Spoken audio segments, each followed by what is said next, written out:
हम लोग अभी तक देख लिए थे, हम लोग अभी तक 3 वीडियो अपलोड कर दिए थे इलेक्ट्रिक करंट का, और तीसरा वीडियो में हम लोग heating effect of electric current को पढ़ लिए थे।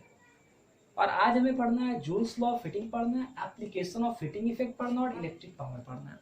तो सबसे पहले हम लोग ये जान लेते हैं कि जूल्स लॉ ऑफ हीटिंग क्या है, और जूल्स लॉ ऑफ हीटिंग जानने से पहले थोड़ा सा रिकैप कर लेते हैं पिछले वीडियो का। तो पिछले वीडियो में हम बताए थे क्या कि हीट प्रोड्यूस जो होता है, heat produce heating effect of electric current क्या होता है। तो बताया था क्या कि जब कोई कंडक्टर से करंट पास करेगा तो कंडक्टर क्या हो जाएगा, कंडक्टर में हीट प्रोड्यूस होगा, और कंडक्टर में जब हीट प्रोड्यूस हो जाएगा तो इलेक्ट्रिक करंट के इसी इफेक्ट को हम लोग क्या बोलेंगे, heating effect of electric current बोलेंगे। तो आज हमें ये देखना है कि कंडक्टर में जो हीट प्रोड्यूस होता है कैसे होता है। तो कंडक्टर में हीट प्रोड्यूस होने का मेन कारण क्या था, कंडक्टर में हीट प्रोड्यूस क्यों होता है। तो कंडक्टर में हीट इसलिए प्रोड्यूस होता है क्योंकि जब भी कोई कंडक्टर से इलेक्ट्रिक करंट पास करता है तो कंडक्टर का एक प्रॉपर्टी होता है रेसिस्टेंस। वो रेसिस्टेंस कंडक्टर से फ्लो करने वाले करंट को अपोज करता है, और रेसिस्टेंस जितना ज्यादा अपोज करेगा इलेक्ट्रिक करंट को पास करने में, उतना ही ज्यादा अमाउंट में हीट प्रोड्यूस होगा। ठीक है, तो यही हम लोग देख लेते हैं। तो हम लोग बोल सकते हैं कि हीट जो प्रोड्यूस होगा ना, हीट प्रोड्यूस होगा तो किसके इक्वल होगा, तो ये इक्वल होगा work done by resistance. Resistance जितना वर्क करेगा उतना ही ज्यादा हीट प्रोड्यूस होगा। तो हीट प्रोड्यूस को हम लोग डायरेक्ट लिख सकते हैं वर्क डन बाय रेसिस्टेंस। हम लोग ये देख लेते हैं कि रेसिस्टेंस कितना वर्क करता है। तो मान लेते हैं कि कोई कंडक्टर है, कंडक्टर में एक बैटरी से जो इसको बैटरी से कोई सर्किट है, इसमें एक रेसिस्टेंस लगा हुआ है। रेसिस्टेंस में V वोल्ट का बैटरी है, I करंट जा रहा है, और रेसिस्टेंस का वैल्यू R है।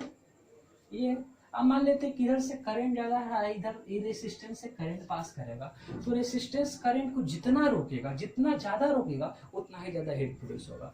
तो हम लोग ये लिख दिए कि heat produce is equal to work done by resistance. अब कितना रेसिस्टेंस वर्क डन करेगा इसको निकालना है। तो हम लोग चैप्टर फर्स्ट में सबसे पहला वीडियो में हम लोग पढ़े थे कि इलेक्ट्रिक पोटेंशियल इक्वल टू होता है वर्क डन बाय चार्ज, पढ़े थे हम लोग। तो वर्क डन बराबर क्या हो जाएगा, इलेक्ट्रिक पोटेंशियल इनटू क्या हो जाएगा, इलेक्ट्रिक पोटेंशियल इनटू क्या हो जाएगा चार्ज। इसको इक्वेशन क्या मान लेते हैं, फर्स्ट मान लेते हैं।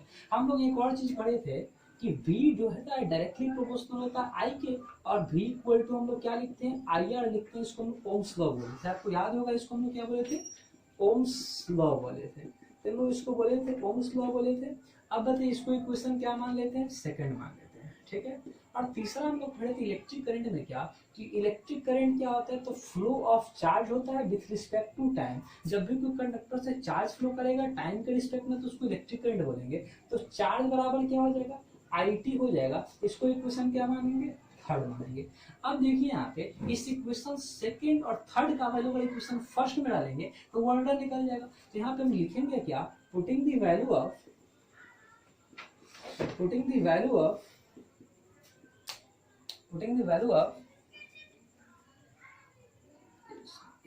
equation second, putting the value of equation second and third in equation first। अब इक्वेशन फर्स्ट में डालेंगे वैल्यू, किसका वैल्यू डालेंगे, इक्वेशन फर्स्ट में वैल्यू डालेंगे, किसका वैल्यू डालेंगे, इक्वेशन सेकंड और थर्ड का। फर्स्ट क्या है, फर्स्ट है W equal to V Q. अच्छा, V का वैल्यू क्या निकाले हम लोग यहाँ पे, तो V का वैल्यू निकाले I का। यहाँ पे Q का वैल्यू क्या निकाले हम लोग, Q का वैल्यू निकाले हम लोग I की। अब I में I से क्या हो जाएगा, I स्क्वायर, यहाँ पे क्या हो जाएगा RT। ये हो गया वर्क डन का फॉर्मूला, कितना वर्क हुआ, रेसिस्टेंस कितना वर्क किया, ये था। अब हम लोग देखेंगे, हम लोग पढ़े क्या कि हीट कितना प्रोड्यूस होगा, जितना रेसिस्टेंस वर्क करेगा। तो हम लोग लिख सकते हैं हीट प्रोड्यूस बराबर वर्क डन बाय रेसिस्टेंस। तो हीट प्रोड्यूस वाला वर्क डन, तो हम लोग लिख सकते हैं heat equal to work done कितना हुआ, I स्क्वायर RT। ये था हीट प्रोड्यूस का वैल्यू। अब इसी को स्प्लिट कर दिए हम तीन पार्ट में, बोले कि जैसे H equal to I square RT मिल चुका है, इसको जरा ऊपर लिखते हैं हम लोग, यहाँ पे लिख लेते हैं इसको जरा। तो इसको तीन पार्ट में बांटे हम लोग, ठीक है, देखिए ध्यान से जरा। इसको पहले एच बराबर आई स्क्वायर आर टी को 3 पार्ट में बांटे। एक को बोले H directly proportional to I square, फिर बोले H directly proportional to R, फिर बोले H directly proportional to T.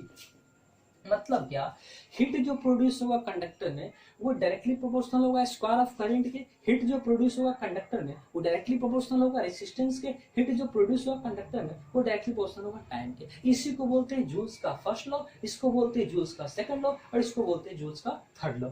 ये था आपका किसके बारे में, तो ये था आपका जूल्स लॉ ऑफ हीटिंग था। तो ये जूल का फर्स्ट लॉ हो गया, फर्स्ट लॉ ऑफ हीटिंग हो गया, ये जूल्स का सेकंड लॉ हो गया और ये जूल्स का थर्ड लॉ हो गया। ये थोड़ा मिट गया, इसको ठीक कर देते हैं, ये थर्ड लॉ हो गया। तो जूल्स का फर्स्ट लॉ, जूल्स का सेकंड लॉ, जूल्स का थर्ड लॉ, ये था जूल्स लॉ ऑफ हीटिंग आपका। तो Joule's law of heating H square directly H directly proportional to I square, H directly proportional to R and H directly proportional to T. तो ये आपका topic complete हुआ कि joules law of heating क्या होता है। अब हमारा नेक्स्ट टॉपिक है एप्लीकेशन ऑफ हीटिंग इफेक्ट। तब तक आप लोग इसको इसका स्क्रीनशॉट ले लीजिए या इसको नोट कीजिए, फिर इसको इरेज करते हैं। ठीक है, इसको इरेज करते हैं।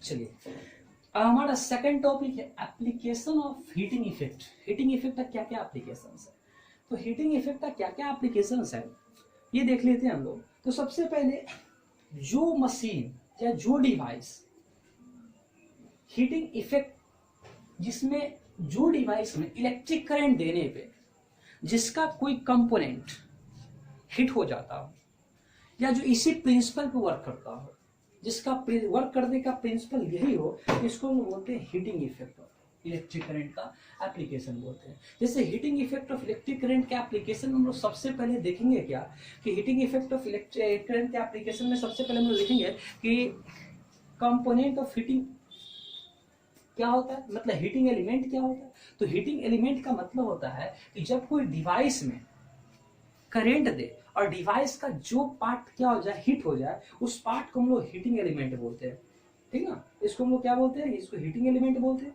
तो अब देखते हैं कि कौन कौन सा हिस्सा कहाँ कहाँ इसका यूज होता है। तो heating effect of electric current का जो सबसे पहला यूज है उसको हम लोग देखते हैं इलेक्ट्रिक बल्ब में होता है, इलेक्ट्रिक बल्ब में होता है।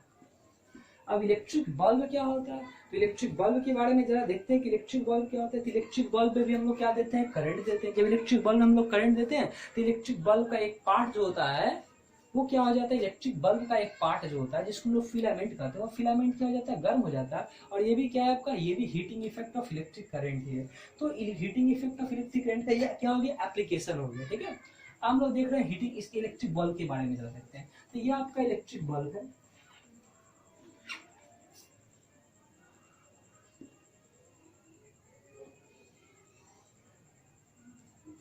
ये आपका इलेक्ट्रिक बल्ब है।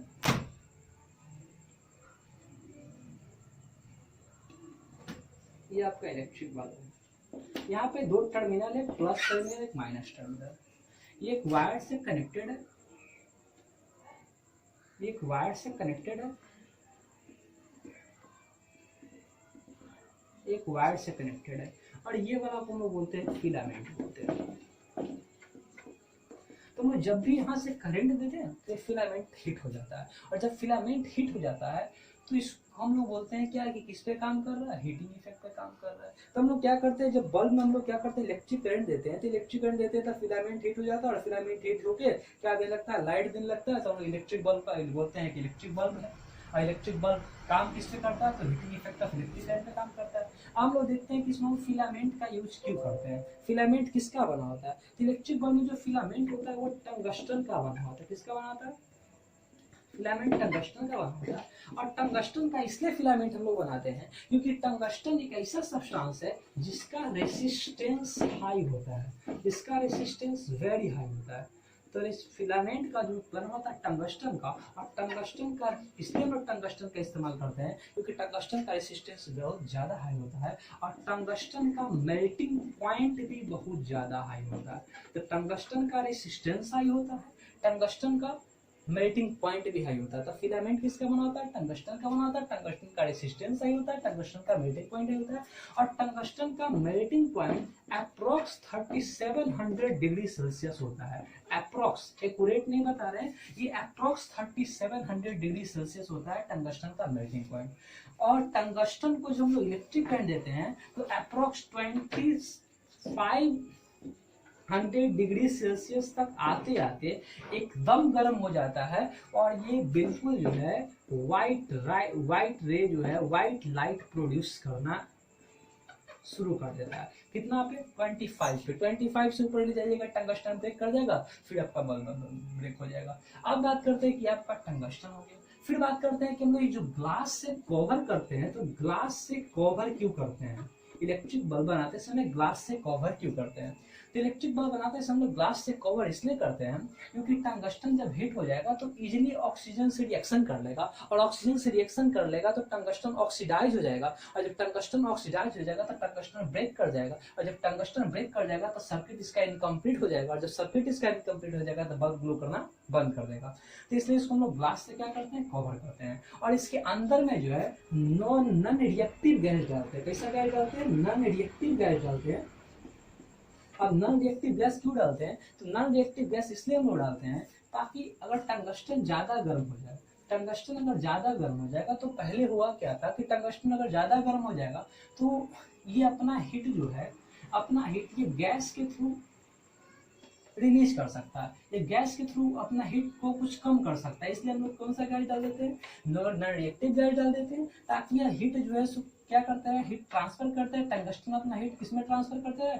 गैसेज में ट्रांसफर करते रहे, और टंगस्टन का लाइफ ज्यादा से ज्यादा हो, इसलिए इसके हम अंदर नॉन रिएक्टिव गैस डाल देते हैं। नॉन रिएक्टिव गैस डालने का बेनिफिट नंबर 1 कि इससे टंगस्टन से रिएक्शन नहीं करेगा, और बेनिफिट नंबर 2 कि ये जो इसके अंदर जो हीट ज्यादा हो जाएगा कि अपना हीट क्या करते जाएगा? रिलीज करते जाएगा, और हीट जब रिलीज करते जाएगा तो हीट का डिस्ट्रीब्यूशन हो जाएगा, और इसका हीट कुछ कमेगा, और इसका हीट कमेगा तो टंगस्टन ज्यादा दिन तक चलेगा। और ऐसा ना होता तो टंगस्टन में हीट का वैल्यू ज्यादा हो जाता और टंगस्टन तुरंत मेल्ट कर जाता, मतलब बल्ब का लाइफ इससे कम जाता है। ये आपका कंप्लीट था इलेक्ट्रिक बल्ब के बारे में। और उसके बाद जो सेकंड एप्लीकेशन है, पहले इसको नोट कर लीजिए, आप स्क्रीनशॉट ले लीजिए, इसको मिटाते हैं।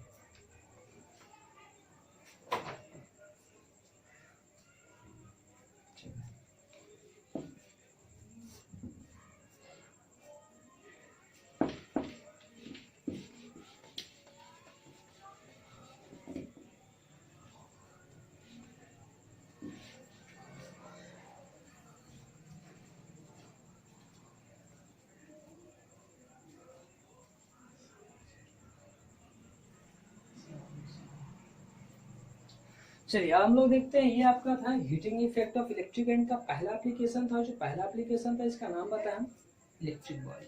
सेकंड आपको हम बताने जा रहे हैं, ये भी बहुत ज्यादा इंपॉर्टेंट है, इलेक्ट्रिक फ्यूज क्या होता है। अब इलेक्ट्रिक फ्यूज क्या होता है? तो सेफ्टी डिवाइस होता है, और इसको हम लोग अपने घर में लगाते हैं, सेफ्टी पर्पज से लगाते हैं, ताकि घर का जो एप्लायंसेज है, इलेक्ट्रिक एप्लायंसेज है, वो सेफ रह सके। इलेक्ट्रिक फ्यूज क्या होता है? सेफ्टी डिवाइस होता है, और एक ऐसा सेफ्टी डिवाइस होता है जो हमारे घर के एप्लायंसेज को सेफ करके रखता है। अब ये काम कैसे करता है इसको जरा हम बताते हैं। तो सपोज कर लेते हैं कि एक बोर्ड है, इलेक्ट्रिक बोर्ड है, इलेक्ट्रिक बोर्ड है। इलेक्ट्रिक बोर्ड में एक वायर आ रहा है इधर जो करंट को लेके आ रहा है, और एक दूसरा वायर जो है करंट को लेके जाएगा, मतलब ये बोर्ड तक करंट पहुंचाने का काम कर रहा है और ये करंट को डिस्ट्रीब्यूट कर रहा है फैन के पास, फ्रिज के पास, पंखा के पास, जहाँ भी करंट गुजरता है। तो ये सबसे पहले करंट इधर आएगा, और ये जो है सबसे पहले फ्यूज में जाएगा, फ्यूज में जाएगा, और फ्यूज के बाद फ्यूज में जब करंट आ जाएगा उसके बाद जो है सो करंट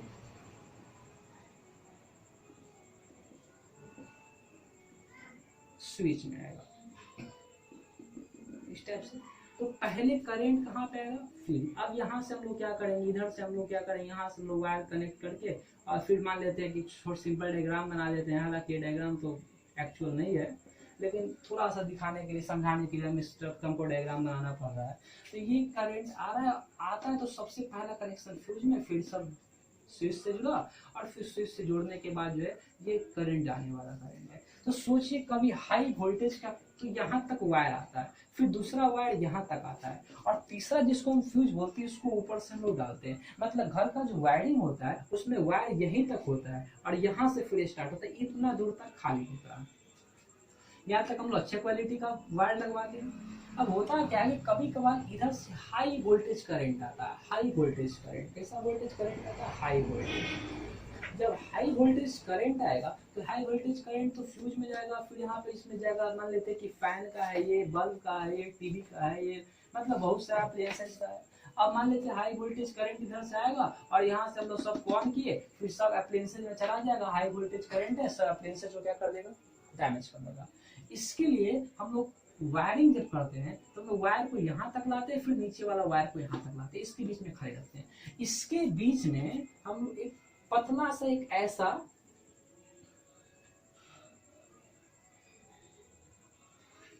क्या लगाते हैं, फ्यूज लगाते हैं, जिसमें यहाँ से लेके यहाँ तक वायर को जोड़ते हैं। ये प्लास्टिक का होता है और यहाँ ये एक मेटल होता है, ये मेटल टिप होता है, ये भी मेटल टिप होता है, और इस मेटल टिप को कनेक्ट करते हैं एक वायर से, पतला वायर से। इसको बोलते हैं फ्यूज वायर बोलते हैं, ठीक है।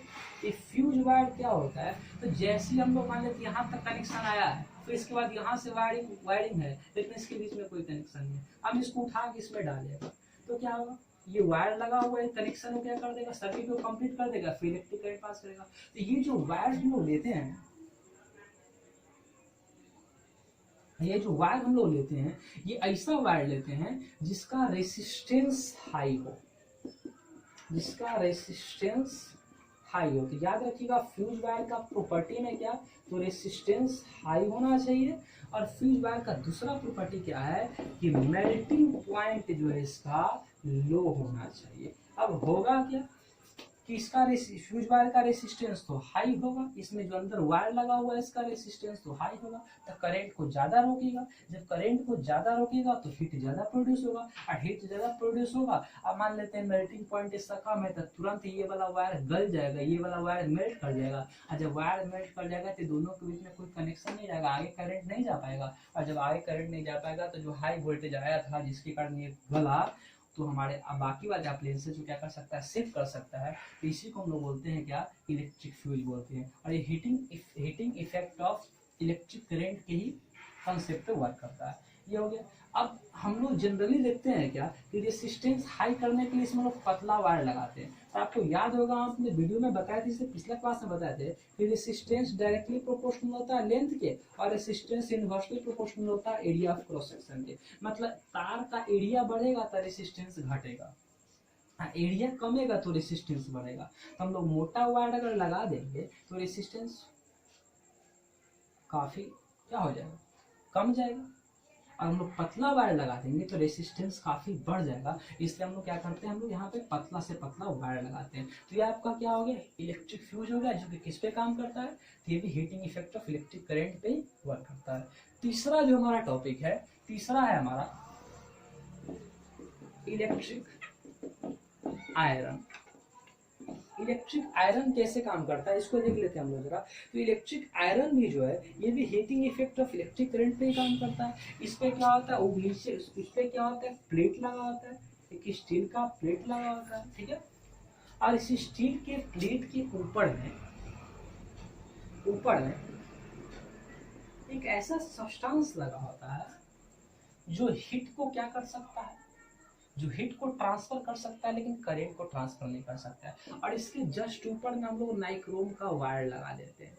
किसका वायर लगाते हैं, नाइक्रोम का वायर। हम लोग को पता है कि नाइक्रोम का जो वायर होता है उसका रेसिस्टेंस बहुत ज्यादा हाई होता है।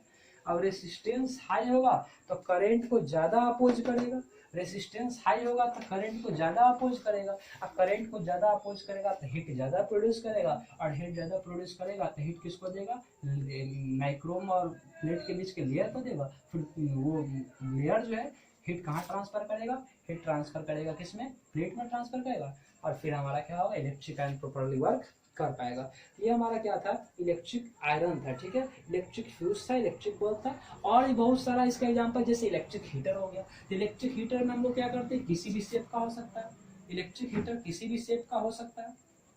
तो इसमें हम लोग क्या करते हैं, नाइक्रोम वायर लगा देते हैं, इस प्रकार से नाइक्रोम वायर लगा देते हैं। नाइक्रोम वायर का रेसिस्टेंस हाई होता है तो करंट को ज्यादा अपोज करेगा, जब करंट को ज्यादा अपोज करेगा तो ज्यादा से ज्यादा क्या होगा, हीट प्रोड्यूस होगा, हीट प्रोड्यूस होगा, उसका यूज हम लोग क्या करेंगे, कुकिंग फूड के लिए करेंगे। तो ये आपका कंप्लीट था heating effect, application of heating effect का। नेक्स्ट जो हमारा टॉपिक होने वाला है वो होने वाला है इलेक्ट्रिक पावर होने वाला है।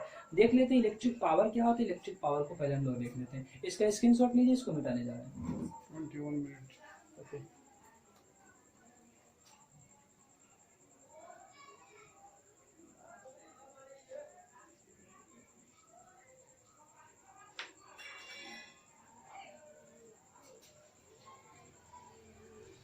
मिनट हुआ। ठीक।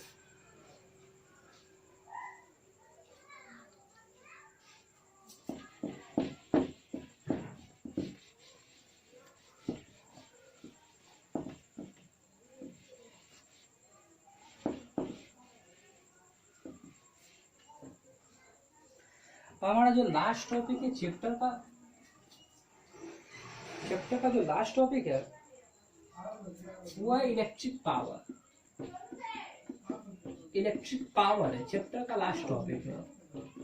इलेक्ट्रिक पावर क्या होता है, अगर आपसे कोई पूछेगा कि आपके पास पावर ज्यादा है तो आपके पास पावर ज्यादा है, इसका क्या मतलब, आपके पास पावर ज्यादा है इसका ये मतलब कि आप कोई ज्यादा काम को कम समय में कर सकते हो।